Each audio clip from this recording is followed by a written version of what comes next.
créer un espace safe pour les minorités de genre, concevoir un écolieu, accompagner les migrantes et les migrants dans leur démarche, parler de vie intime et de sexualité sur les réseaux sociaux. Le monde foisonne de projets et d'initiatives portés par des gens qui tentent de rendre le monde plus solidaire, égalitaire, féministe, écologique. Qui sont ces gens ? Pour le savoir, je pars à leur rencontre. Bienvenue dans le podcast Engagé. Aujourd'hui, je reçois Ophélie, salariée au planning familial du 93.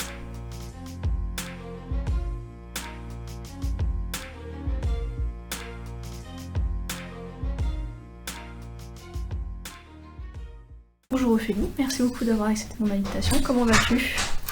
Bonjour, ça va bien, merci. Première question ultra importante, vous êtes plutôt team droit écologique ou droits sociaux ? Pour moi, ils sont un peu indissociables.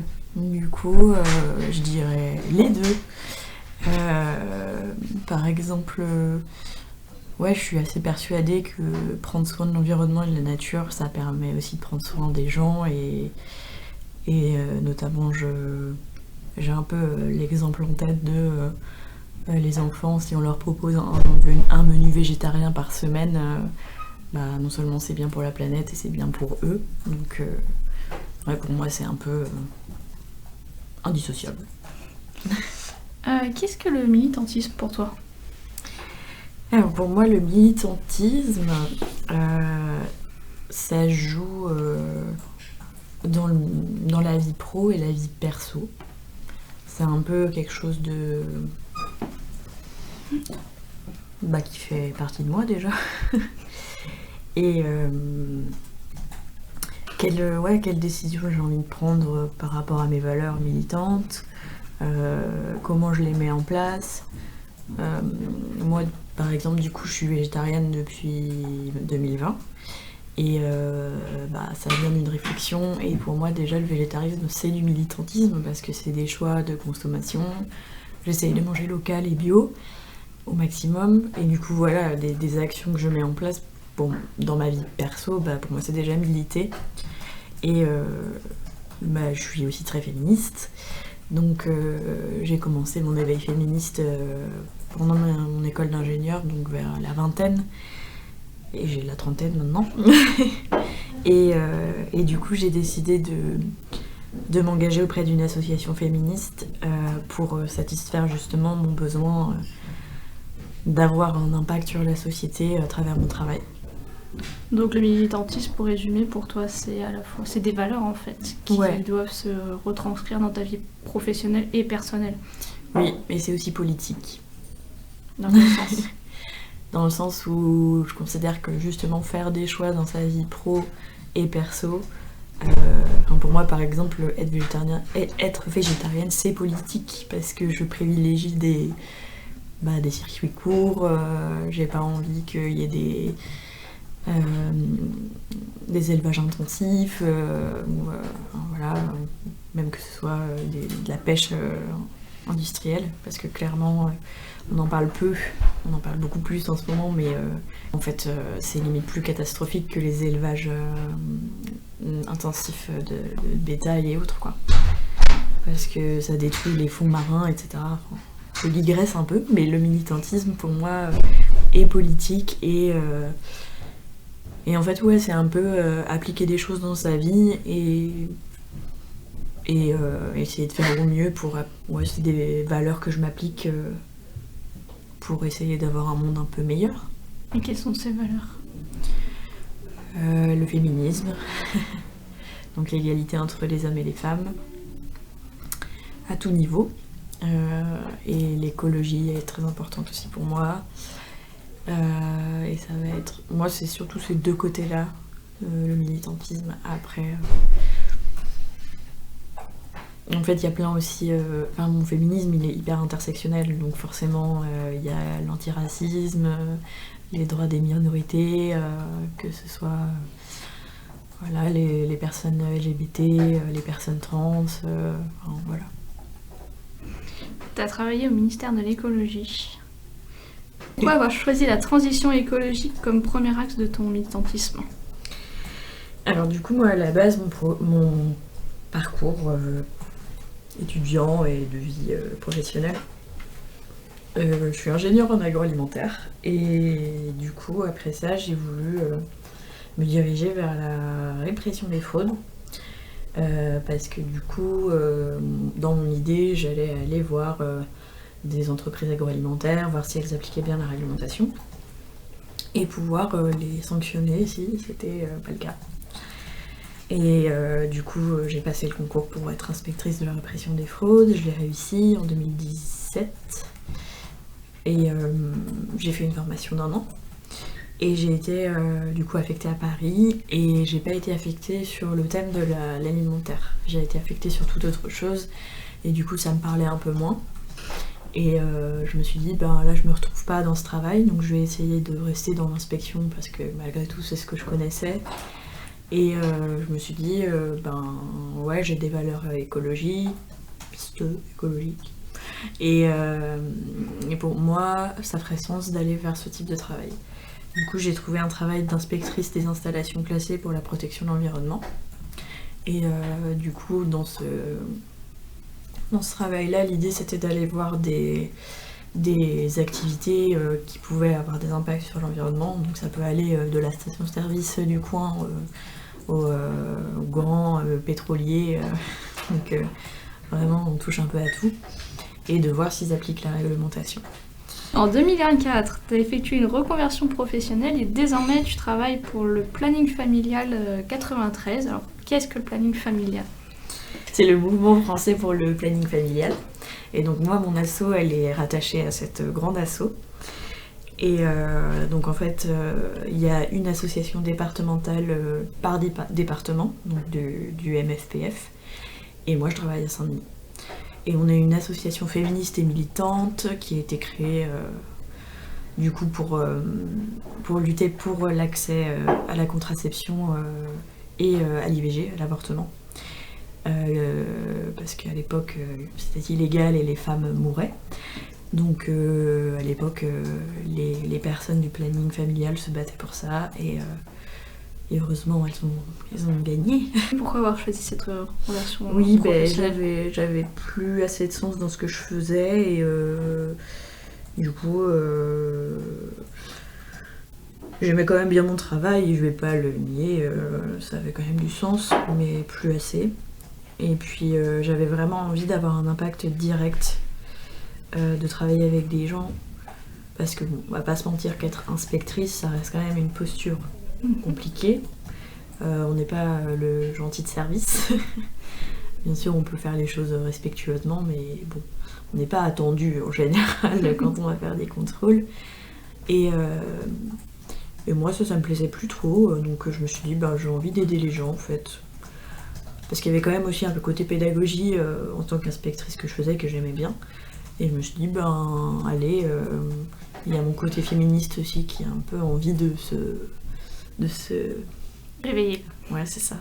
Il a toujours sommeillé en moi, mais il avait envie d'être plus présent dans ma vie. Et j'ai toujours été très... je me renseigne beaucoup, je lis beaucoup sur le féminisme et puis j'ai commencé en parallèle de mon travail à être bénévole du coup au planning, au groupe Île-de-France. Et j'ai fait des stands et tout ça, j'ai fait un stand notamment au Solidays pendant l'été, c'était hyper chouette, je me suis dit c'est vraiment cool. Et je me suis dit j'ai envie d'avoir quand même un diplôme pour pouvoir intervenir dans des classes pour faire de l'éducation à la vie affective, relationnelle et sexuelle, donc je me suis un peu renseignée pour faire ça. Du coup j'ai fait cette reconversion, j'ai fait du coup la formation d'éducation à la vie à l'école parents éducateurs à Paris et du coup j'ai c'est pas vraiment un diplôme, c'est comme une certification qui permet ensuite d'intervenir auprès des classes. Et puis au final, j'ai fait aussi des observations en classe et je me suis dit je me vois pas faire ça toute la semaine, c'est compliqué, ça prend beaucoup d'énergie et toute seule ça me fait un peu peur. Et je me suis dit non, moi c'est pas pour moi, donc j'avais un peu peur. Et puis l'idée c'était aussi ça fait quand même 6 ou 7 ans que je suis à Paris, moi je suis provinciale, donc je viens de Bretagne. Oui. C'était important de le dire dans ce podcast. Oui, la Bretagne. Vive la Bretagne. Oui. Et du coup, l'idée, c'était un peu de profiter de cette reconversion pour repartir là-bas. Il y a une personne du groupe Île-de-France qui travaillait aussi du coup au planning à la fédération. Du coup, il y a des fédérations, confédérations, etc. C'est un peu compliqué, mais voilà, il y a une personne qui m'a dit « Ah, mais tu devrais essayer de postuler au planning 93, elles prennent souvent des gens et tout ça. » Donc j'ai fait une candidature spontanée et elles m'ont recontactée et j'ai commencé à travailler en septembre de l'année dernière au planning 93. D'accord. Et du coup, au planning 93, j'expliquerai ça à un autre moment, je pense. Oui. C'est ma question suivante. Du coup, qu'est-ce que tu fais au planning 93 ? Ok. Qu'est-ce que je fais au planning 93 ? Et du coup, c'est une asso qui est autogérée. Donc on est 11 personnes dans cette asso. Et on est toutes animatrices gestionnaires. Donc en fait, on a toutes les mêmes responsabilités. On est toutes notre employeuse parce qu'on est toutes des femmes. Ça, c'est un choix politique. On est un centre de santé sexuelle. Donc on a 2 médecins. Et elles sont là le mercredi toute la journée et le jeudi après-midi. C'est médecin généraliste ou plutôt médecin gynécologue ? Médecin généraliste avec une spécialisation en gynéco. Du coup, le mercredi matin, on fait que des IVG. Et le mercredi après-midi et le jeudi après-midi, c'est des consultes gynéco en général. Et nous, en tant qu'animatrice, en fait, il y a aussi une spécificité au planning 93, c'est qu'on fait encore de l'accueil collectif. Donc, je sais pas si vous avez vu les auditrices. Annie Colère, le film Annie Colère. Oui. En fait, elles font un accueil collectif. Oui, elles parlent entre elles, elles échangent entre elles. Nous, c'est ce qu'on fait. Avant les IVG le mercredi matin, on explique aux femmes qui sont là, donc jusqu'à 8 personnes, femmes d'ailleurs ou pas femmes, qui viennent pour un avortement. Comment ça va se passer, si elles ont des questions, on peut aussi rebondir sur d'autres choses. Et on fait aussi du dépistage de violences systématiques. Donc comme c'est des choses... il y a peu d'espace où on peut s'exprimer sur les violences. Donc c'est important pour nous d'ouvrir cette possibilité au planning. Et du coup parfois il y a des personnes qui se livrent en accueil collectif. Ou il y en a qui appellent pour ça spécifiquement, et là on peut les accueillir en entretien individuel pour les aider. Toi, tu les fais les entretiens individuels ? Alors du coup au début, en fait si tu veux, j'ai fait 4 mois d'observation, ça fonctionne en co-formation au planning. Et après là je commence à effectivement faire des entretiens, je commence à un petit peu plus en voir, ouais. Mais au début, on fait pas trop ces entretiens-là parce que c'est lourd à porter. Là. C'est lourd et on essaye toujours d'être 2. Oui. Donc au début, les collègues, elles faisaient entre personnes formées et voilà. Et là, j'ai commencé du coup à en faire et... Qu'est-ce qu'on fait d'autre ? On fait des dépistages. Oui, il y a de l'accueil. Accueil classique, accueil qui est téléphonique. Et on donne la pilule du lendemain gratuit. Et on fait des tests de grossesse gratuits. Oui, il y a tout le matériel de dépistage. Alors du coup, on fait uniquement les autoprélèvements pour l'instant. Pour du coup les IST, les infections sexuellement transmissibles les plus répandues en France, qui sont chlamydia, gonocoque et gonorrhée. Et non, gonorrhée c'est la même chose, et trichomonas. Et il y a de la documentation aussi. On a une bibliothèque. C'est vous qui la faites, la bibliothèque ? Enfin, la bibliothèque, elle est... aménagée par qui Alors du coup la bibliothèque, c'est nous qui achetons les livres. Ouais. Donc là c'est pareil, c'est des décisions entre nous. Et après les personnes qui adhèrent du coup au planning familial peuvent venir emprunter. Il y a des choses qui sont juste consultables sur place parce que c'est un peu des archives. Et puis après nous, alors avant il y avait un bulletin du planning. Là ça a été un petit peu mis en pause parce que l'équipe était un peu en... Il y a eu pas mal de turnover et tout ça, et là on commence un peu à se... Il y a plus de gens, donc on va essayer de remettre ça en place, mais on va essayer aussi de mettre une newsletter en place. On a des petits projets sympas. Donc le 93 correspond au département de la Seine-Saint-Denis, qui est un département situé au nord-est de Paris. Est-ce que ce département a des particularités spécifiques en fait? Alors, on n'a pas forcément une très bonne image du 93 oui, quand on en oui. parle.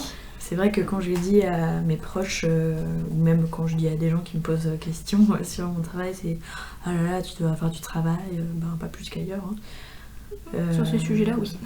Clairement. La Seine-Saint-Denis, c'est un département qui est hyper engagé et qui est plutôt à gauche. Donc il nous subventionne beaucoup. On a vraiment cette chance et ils nous soutiennent vraiment très très fort. Donc on est très très heureuse de ça. Et après, en termes de centres de santé sexuels, il y en a quand même pas mal. Après, on va pas se mentir, le 93 il attire pas, donc ça, à certains égards ça peut être considéré comme un désert médical parce que parfois il n'y a pas de médecin dans certaines structures, donc ça peut clairement être un problème. Nous on a la chance quand même d'être plutôt bien lotis, mais voilà. Après c'est sûr qu'on a une mauvaise image parce que on imagine les banlieues et tout ça, mais le public qu'on accueille, ça reste des gens comme nous. Hein. Oui. Je pense pas me tromper en disant que tu es une personne militante. Ah oui, tu te trompes. Yes. À ton avis, pour toi, quel a été le déclencheur de ton militantisme? Mon éveil militant, je le lis beaucoup à mon éveil féministe. Ouais. Qui a eu lieu du coup grâce à une très bonne amie que j'ai rencontrée en école d'ingénieur qui m'a donné la pilule rouge du coup. C'est pas bien. Des Matrix. Et à partir de là, j'ai commencé à mettre le doigt dans l'engrenage et je suis devenue une féministe en colère et radicale. Et oui, je constatais de plus en plus les inégalités qu'on peut vivre dans notre société. Et puis oui, entre les hommes, les femmes, les minorités de genre, enfin, c'est une catastrophe. Et c'est plus possible de rester indifférent à ces sujets-là en 2025. Est-ce que tu penses qu'en étant en école d'ingénieur, l'inégalité homme-femme a été un terreau fertile, justement? Parce que pareil, comme pour le 93, on n'a pas forcément une très bonne image des écoles d'ingé. Ouais. Où il y a beaucoup de sexisme. Alors pour le coup, moi j'ai eu la chance d'être dans une école où il y avait plus de filles. Ah, parce que j'étais en bio. En agro. En agroalimentaire, il y a énormément de femmes. Ah, mais le sexisme entre femmes, ça existe. Hein. Bien entendu. Moi, je t'envoie chez moi. Bien entendu, on est d'accord. Ouais, il y avait énormément de choses problématiques qui se passaient. Enfin, ne serait-ce que, on va pas se mentir, le bizutage. Il y avait un groupe qui s'appelait les... Allez, je vais drop namer des trucs, si jamais vous m'écoutez. Oniris. Ouais, il y avait un groupe de mecs qui s'appelait les barman, où ils sont un groupe de 10 mecs, et c'est les mecs cool de la promo. Avec le sweat de la promo. Exactement, et qui tiennent... Non, eux ils avaient pas le sweat, ils avaient genre des t-shirts avec leur surnom de barman, du type bois trop de faim, des conneries de... des espèces de jeux de mots à la con avec de l'alcool, quoi. Je sais plus trop... je vais pas donner des exemples, mais des trucs vraiment débiles. Et les filles en face, elles s'appelaient les pisseuses. Ah, charmant. Voilà. Mais elles étaient fières d'être pisseuses, c'était un honneur d'être barman et pisseuse. Ok. Parce qu'on était les mecs et les meufs cool de la promo. Je vous rassure, j'étais ni l'un ni l'autre. Moi je faisais partie du BDE en revanche, du bureau des... Bon, bref, on peut pas... Et donc, on fait tous des erreurs. Oui. Et donc oui, ça a été un terreau... pour ce côté-là, oui, clairement, je me suis dit, un peu flemme, quoi. Il y avait des trucs qui dysfonctionnaient et c'était pas cool, quoi. Donc oui, je pense qu'il y avait quand même un terreau fertile. Mais je pense que j'ai quand même eu la chance de pas être genre en info et d'être les deux seules meufs de la promo de 100 mecs. Là, je pense que tu prends cher. Oui. Quelle est ta première forme de lutte? La première forme de lutte. Alors la façon dont moi je milite, ou je lutte, Ça va être lire beaucoup. J'écris pas. Je vais beaucoup en manif parce que c'est des moments de joie immenses de retrouver les personnes qui y croient aux mêmes choses que toi et c'est hyper exaltant et on chante les mêmes choses et j'aime beaucoup ça. Et je danse aussi. Je vais en soirée queer et je chéris mes amitiés. C'est beau. Je crois que c'est important les amitiés en ce moment pour certaines personnes. Ben, pour moi, les amitiés, c'est tellement sous-coté. Parce que, bon, on peut retenir l'amour romantique, mais clairement, moi, ma plus longue relation, c'est avec ma meilleure amie et je l'aime d'amour, en fait. Oui, bah, il n'y a pas besoin de hiérarchiser les amours, en fait. C'est la plus belle relation de ma vie pour l'instant, en amitié. Quelle a été ta première action ? Être végétarienne, m'appliquer, essayer de mettre en œuvre mes valeurs dans ma vie perso. Mais sans faire, tu vois, de prosélytisme, parce que quand tu commences à essayer de convaincre des gens, c'est là où ça fonctionne pas. Donc moi j'essaie juste de faire ma petite vie et puis si jamais les gens voient que je suis heureuse en étant végétarienne et féministe, et ben je peux leur en parler et les aider à faire cette transition. Mais j'évite de faire du prosélytisme parce qu'en fait c'est beaucoup d'énergie pour pas grand chose. Ouais, en ce moment c'est gâcher un peu son énergie, ouais. C'est ça, faut choisir ses combats. Oui. Quel est ton moyen de lutte préféré ? C'est l'éducation populaire. Ah, trop bien. Alors, qu'est-ce que l'éducation populaire selon toi ? L'éducation populaire, c'est... En fait, on part de ce que chacune apporte comme connaissance. Et après, on peut... en fait, c'est l'intelligence collective pour moi. Et si quelqu'un en sait plus sur un sujet, des choses à m'apporter, moi, j'aurai des choses à lui apporter sur un autre sujet. Et c'est hyper cool. Après, évidemment, il y a des gens parfois qui sont mal informés et c'est cool de leur apporter des choses en mode tranquille. Vas-y, on essaie de discuter. Mais encore une fois, si c'est des gens qui sont juste là avec leur mauvaise foi et d'extrême droite par ailleurs, j'ai pas le temps. Oui, parce que l'éducation populaire est quand même basée sur l'échange. Oui, exactement. Et donc sur l'écoute et la communication. Exactement. Donc c'est sûr que si t'as en face de toi une personne qui ne veut pas écouter, pas communiquer, pas échanger, ça sert à rien de... Exactement. Et ça sur tous les aspects de la vie, pas que sur l'éducation populaire. On est d'accord. C'est trop bien comme réponse. Quels sont les aspects que tu aimes le plus dans le militantisme ? Alors, clairement les manifs. Les manifs, les chants, les soirées queer, les book clubs, échanger avec des personnes qui ont des choses à m'apporter. Et voilà. Et quels sont les aspects que tu aimes le moins ? L'extrême droite. Ça c'est dit. C'est une bonne réponse. Qu'est-ce que j'aime le moins dans le militantisme ? En fait, parfois, on a l'impression de militer et que il se passe rien derrière, quoi. Et ça, c'est hyper frustrant. Et du coup, parfois, on a un peu des démotivations de militantisme. Mais moi, je suis persuadée qu'il peut y avoir quand même un militantisme joyeux. Mais que pour ça aussi, il faut savoir bien s'écouter et parfois faire des pauses. Parce que clairement, quand on est cramé, on peut plus... Oui, en fait, on se crame, on peut plus militer. J'ai pas envie de dire on peut plus militer, mais efficacement. Mais j'aime pas trop cette phrase. Mais tu peux devenir aigri, quoi, limite, en disant oui, j'ai beau faire tout ça, ça sert à rien. Donc c'est un peu triste, quoi. C'est pour ça que c'est pas la première fois qu'on répète ça sur ce podcast. Et effectivement, le fait de prendre soin de soi Ouais, tout en militant, parce que sinon on va pas tenir sur le long terme en fait. non, Et on va griller toute son énergie et risquer des burn-out militants. exactement. Et c'est très grave pour soi-même.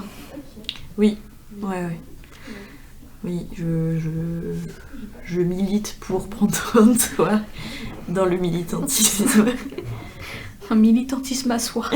Exactement. Quel est le plus beau souvenir, ton plus beau souvenir de militante? Mon plus beau souvenir de militante. En vrai, je pense que... si, je sais ce que c'est. En fait, j'ai arrêté de me raser sous les bras et les jambes. Et en fait, et je vis l'été en t-shirt, et du coup on peut voir mes poils à l'air libre. Ben, ça fait réfléchir ma mère, et depuis, elle ne se rase plus sous les bras. C'est une première victoire militante. Et franchement, c'était pas gagné.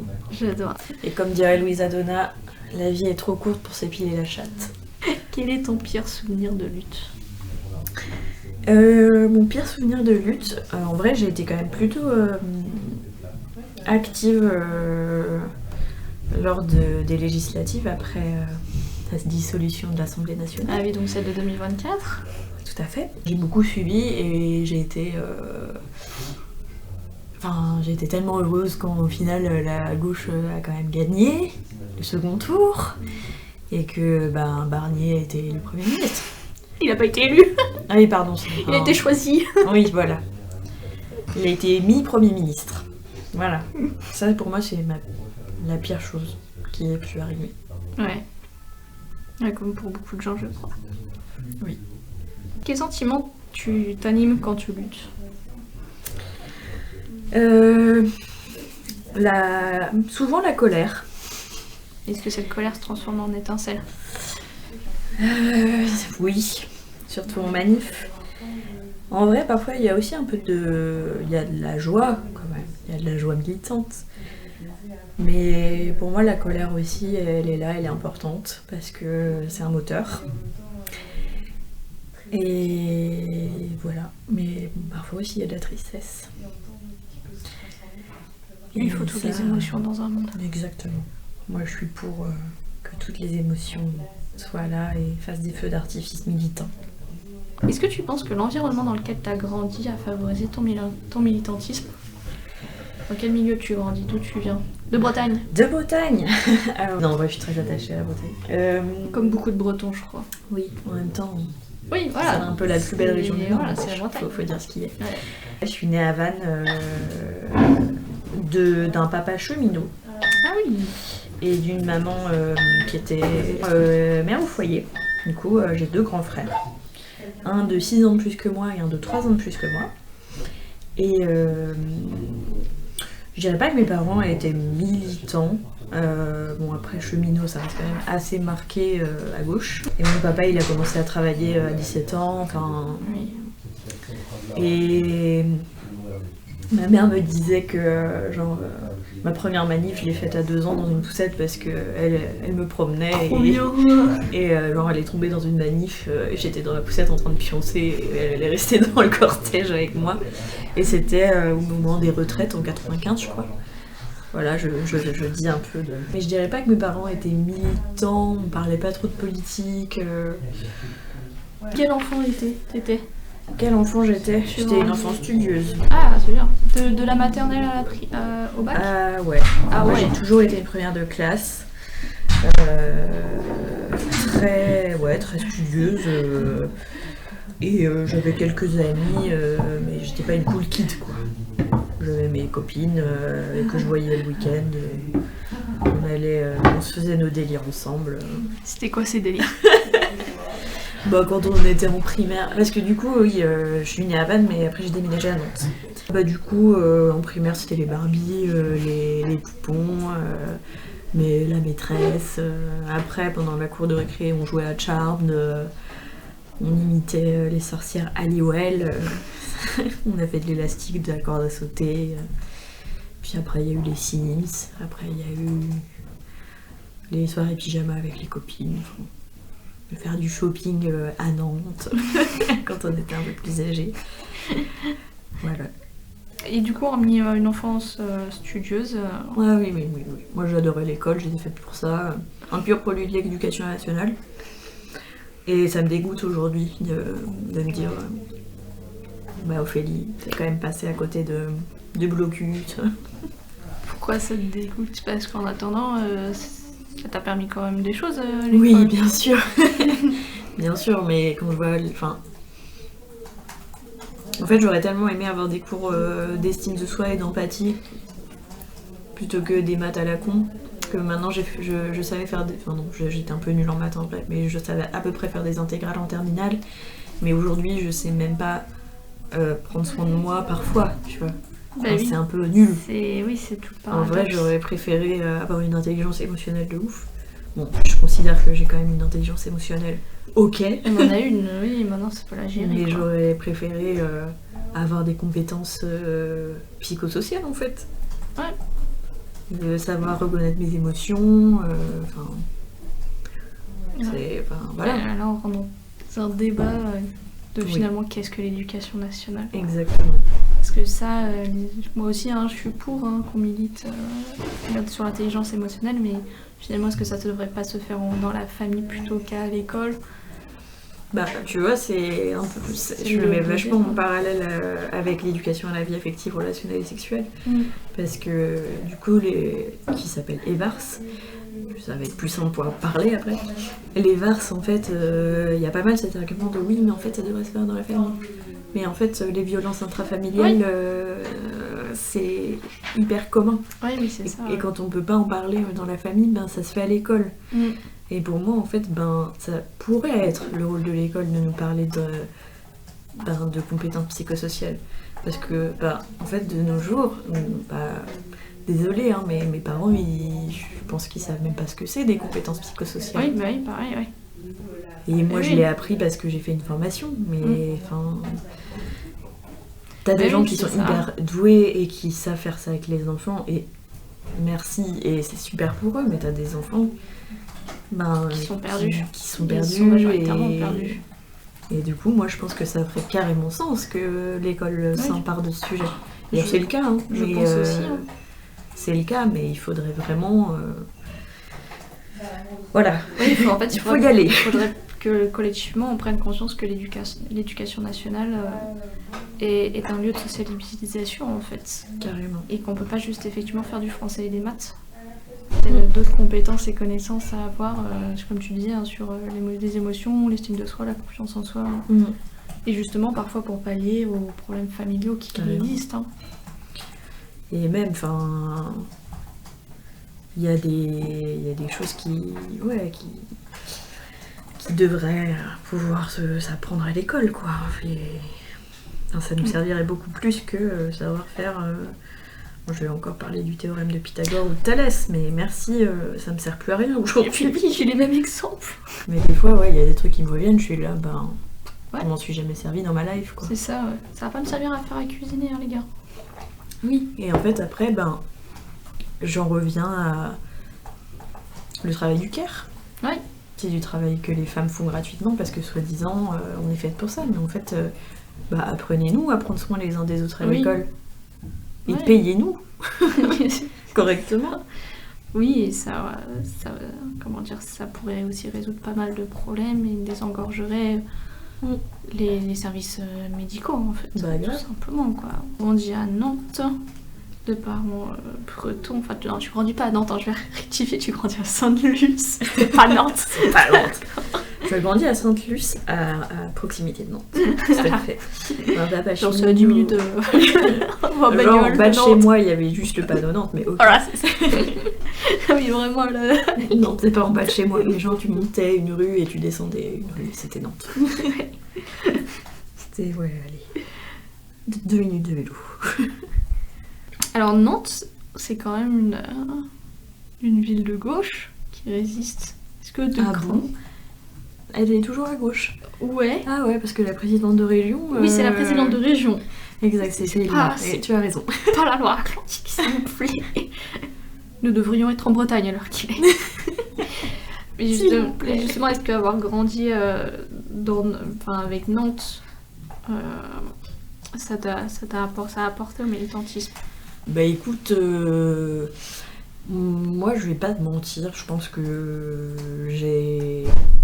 j'étais pas vraiment dans l'esprit militant avant ma vingtaine. Donc, et ma vingtaine, en vrai, j'ai un peu quitté Nantes parce que. Ouais, non, c'est pas vraiment vrai. J'étais en école d'ingénieur à la vingtaine, mais j'ai fait 5 mois au Brésil. Ah, trop bien. Ouais, pendant mes études, et après je suis revenue. En Erasmus ou en coupure? Ouais, c'est ça, Erasmus. Ouais, j'étais à l'école, j'étais à l'université là-bas. Et je suis revenue, et puis en fait j'ai fait 6 mois de stage, j'ai fait 6 mois à Nantes. Et après je suis partie... Ouais, je suis partie de chez mes parents, je vais travailler chez Lactalis. Ouais, pour mon stage de 6 mois. Oui, on a fait des erreurs dans la vie. Non, on apprend dans la vie, c'est pas la même chose. Non, là c'était clairement une erreur, je lui dis. Et du coup, ouais, après ça je suis revenue chez mes parents après ce stage. Et j'ai tout de suite trouvé du travail, je suis partie en Normandie. Donc j'avais 22 ans, 22 ans je pense, quand je suis partie de chez mes parents. Et du coup, j'ai pas trop eu l'occasion de voir toutes ces manifs ou de m'y intéresser quand j'étais à Nantes. Ok. Donc voilà. Donc le fait de grandir à Nantes, dans une ville révoltée...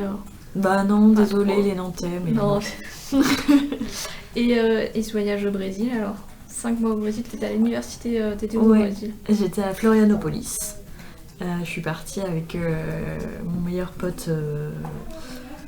On est partis tous les deux avec une autre personne de notre classe à Florianopolis pour du coup l'échange. Ça c'est au Brésil? C'est la ville Florianopolis, ouais. C'est la ville qui s'appelle comme ça? Ouais, mais en fait c'est une presqu'île au sud-est. Ok. Et elle est assez européanisée en fait. Donc c'était très chill, on allait à la plage tous les après-midi. C'était... Ah bah bravo les cours. Désolée.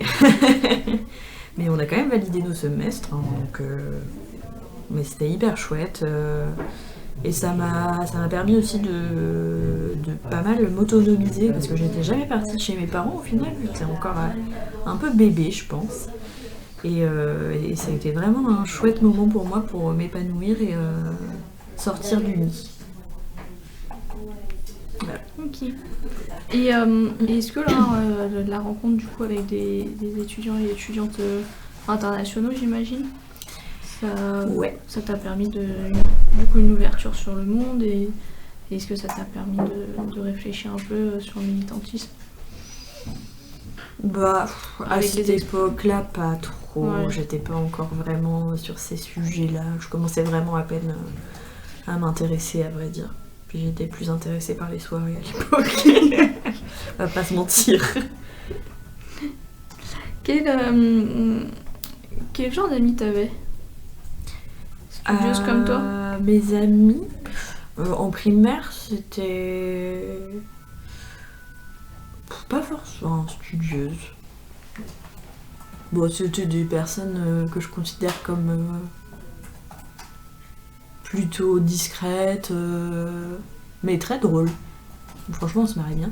Et ouais, on était...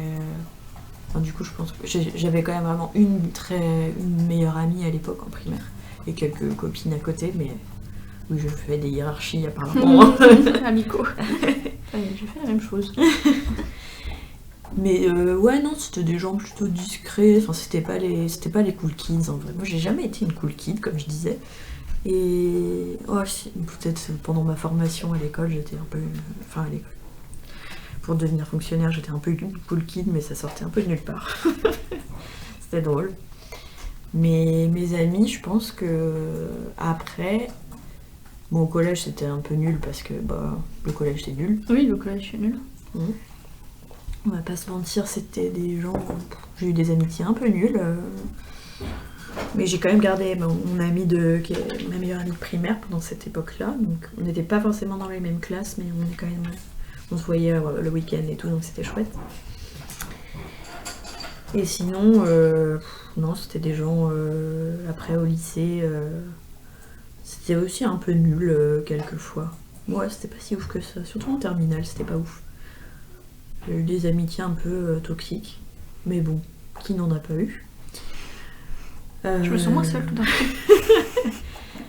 Ouais, non, je les déteste de ma vie, ces personnes. Parce qu'à un moment, j'ai pas le temps. Ouais, oui, t'as raison. Et en fait, ouais, maintenant, je me suis fait des amis, bah, je pense qu'ils me ressemblent.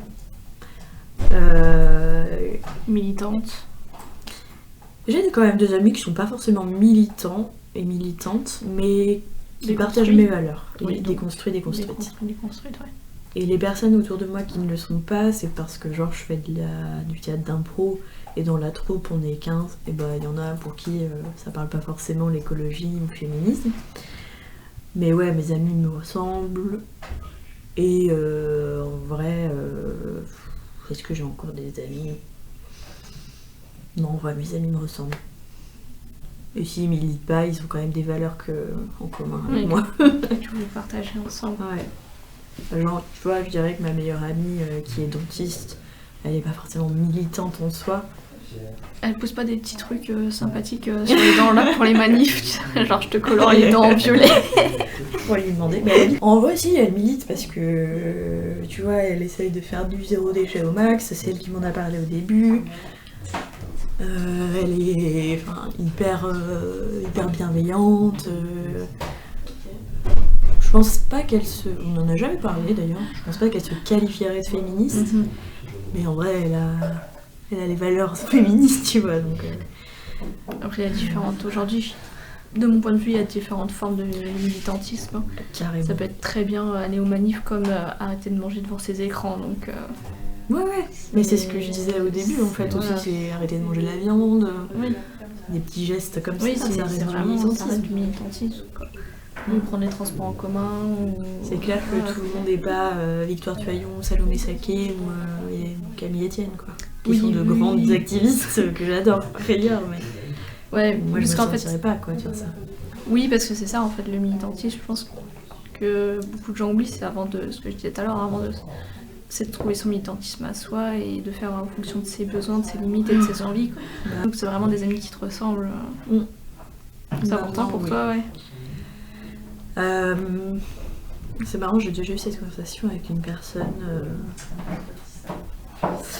et on était allés chez une de ses amies et elle avait sorti un truc qui m'avait choqué, son amie. Et j'étais en mode mais je comprends pas, enfin tu vois, ce genre de truc je l'aurais repris mon amie en disant ouais c'était un truc du genre sur l'hermaphrodisme ou un truc comme ça, je sais, really, déjà on dit pas ça, enfin stop. Les escargots seulement les gars. Enfin les personnes intersexes sont... Oui, c'est des intersexes. Pas des personnes intersexes, point. Enfin si, ce sont des personnes intersexes, pas hermaphrodites quoi. Oui. Et enfin bref, ça m'avait choquée et on avait eu la discussion en mode mais trop, enfin c'est bizarre, cette personne elle m'avait l'air un peu de droite, tu vois. Et du coup mon ami me disait mais moi en fait j'aime bien avoir des personnes qui me ressemblent pas dans mes amis.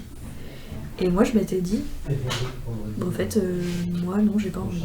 Ok. Bien que tu vois je suis hyper ok de dire ça me met dans une bulle et effectivement j'ai pas des discours de fachos et de personnes d'extrême droite ou des différents points de vue de moi, ce qui peut carrément être réducteur et ça j'en ai conscience. Mais en fait, moi quand j'entends ça, ça me fait du mal en fait. Enfin, j'ai pas envie d'entendre des trucs horribles du genre des discours de daube de l'extrême droite quoi. Enfin, j'ai pas envie de donner du temps à ces gens et j'ai pas envie de traîner avec eux quoi. Okay. Et ouais, moi je suis pas pour. Non. Et ça te dérange pas d'avoir des conversations avec des gens qui puissent être en désaccord avec toi? En vrai, non, je peux, mais ça me coûte. Oui, mais... Un jour, tu vois, repas de famille. c'est ce que j'allais te dire. En vrai, moi, je suis un peu l'extrémiste de ma famille. Ouais. Bon, on a le même profil, visiblement. Mais enfin, ouais, les Noëls où tu dois expliquer des trucs. Un jour, j'ai offert mon grand frère, il a deux filles, une de 4 ans et une qui a bientôt 2 ans. Et j'ai offert un bouquin sur le corps à la plus grande à Noël. Et oui, il y a une personne de ma famille qui était là, ah mais non, c'est trop d'eau et tout. J'étais là, non. Non, pas à 4 ans. À 4 ans, c'est important en fait de pouvoir nommer son corps et de dire, mon corps là, c'est mon corps. Et si jamais, si jamais quelqu'un te fait quelque chose, tu peux nommer où il t'a touché. Tu peux dire que non, mon corps, tu sais que ton corps c'est intime, que c'est pas normal d'avoir des secrets avec un adulte. Enfin, c'est important en fait. Oui. Je pense pas être une casseuse d'ambiance. Mais si, du coup. Voilà. Alors en mars 2024, les membres du Congrès ont voté pour la constitutionnalisation de l'IVG, l'interruption volontaire de grossesse. Qu'est-ce que cette loi représente pour toi ? Elle est importante parce que, comme on l'a vu aux États-Unis, les droits des femmes sont vite attaqués lorsque l'extrême droite arrive au pouvoir. Donc c'est une avancée, mais elle n'est pas suffisante parce que là c'est la liberté de pouvoir avorter qui a été constitutionnalisée et pas l'avortement lui-même. Pas le droit. Voilà, le droit, exactement. Ouais. Donc ça reste incomplet pour moi. Et alors aujourd'hui, donc au planning familial, il y a plusieurs axes de travail. Il y a effectivement tout ce qui est lié au droit contraceptif, les préservatifs, etc. Il y a aussi la lutte contre le sexisme, la LGBT+ phobie. Quels sont les moyens qu'on a aujourd'hui pour lutter justement ? Parce que tous ces droits sont remis en cause tous les jours. Donc selon toi, quels moyens on a aujourd'hui pour lutter ? Quels moyens ? Continuer à manifester. Ouais, pour ceux qui et celles qui peuvent. Faire de l'activisme pour ceux et celles qui se sentent chauds. Soutenir. En vrai, je pense que ça passe aussi beaucoup par l'éducation. Soutenir l'éducation nationale pour qu'elle reste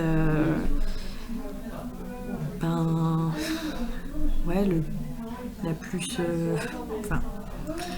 on sait que dans quel état est l'éducation nationale, mais la moins dégradée possible pour les enfants en fait, les élèves, qu'on puisse leur garantir aussi de l'éducation à la vie affective, relationnelle et sexuelle, qu'on donne plus de visibilité à ces personnes, qu'on arrête de diffuser Pascal Praud, qu'on arrête CNews et BFM. Alors avec tout ce qu'on vient de se raconter, quelle est ta définition du militantisme ? Ouais, j'ai réfléchi à tout ça. Pour moi, le militantisme, c'est des valeurs que je mets en place dans ma vie perso et ma vie pro. Mais c'est aussi des moments où on peut agir en manifestation, où ça peut être l'activisme. Enfin, comme on disait tout à l'heure, il y a plein de formes de militantisme et d'activisme aussi d'ailleurs. Mais pour moi, mon militantisme, c'est un militantisme que je considère comme... c'est des valeurs que je m'applique, autant personnellement que professionnellement. Et merci beaucoup Ophélie. Merci à toi. Interview.